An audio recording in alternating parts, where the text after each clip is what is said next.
फिबोनाचीच्या 786ची liquidity घेऊन market पुन्हा अपसाईडला move झालेलं आहे. ज्या वेळेस असं मार्केट 786ची लिक्विडिटी घेतो त्यावेळेस मार्केट अप साईडला म्हणजे अपोजिट साईडला मूव्ह देतो हे कन्फर्म असतं. आता ही लिक्विडिटी देऊन मार्केटने काय केलं, पुन्हा स्ट्रक्चर चेंज केलेला आहे. हा जो हाय होता प्रिवियस हाय तो मार्केटने एका 2-4 कॅन्डलमध्ये ब्रेक करून मार्केटने कॅन्डलवरती क्लोज केलेले आहे. इथे कन्फर्म झालं की आता एकतर 786ची लिक्विडिटी घेतली आणि त्याच्यानंतर स्ट्रक्चर चेंज केलेलं आहे.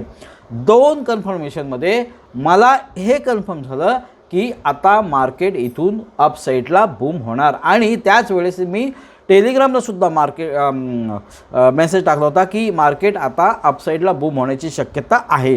आता मला काय पाहिजे होतं की एका लेवलवर एंट्रीसाठी एक रिझन पाहिजे होतं. आता इथून मी फिबोनाची पुन्हा ड्रॉ केली तर इथपर्यंत ही एक परफेक्ट एंट्री इथे बनत होती 618. पण मार्केटने ही जी एंट्री होती ती प्रिवियस डेच्या ह्या रेड लाईनच्या खाली होत होते, म्हणजे डेच्या हायच्या खाली होत होती.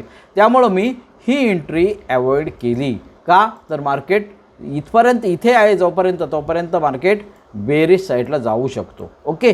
त्याच्यानंतर पुन्हा मार्केटने ब्रेक केली. कुठला? डब्ल्यूची नेकसुद्धा ब्रेक केली. डब्ल्यूची नेक ब्रेक केल्यानंतर ही जी रिव्हर्स कॅन्डल आहे रेडमध्ये त्या कॅन्डललाच मी मित्रांनो एंट्री घेतलेली आहे.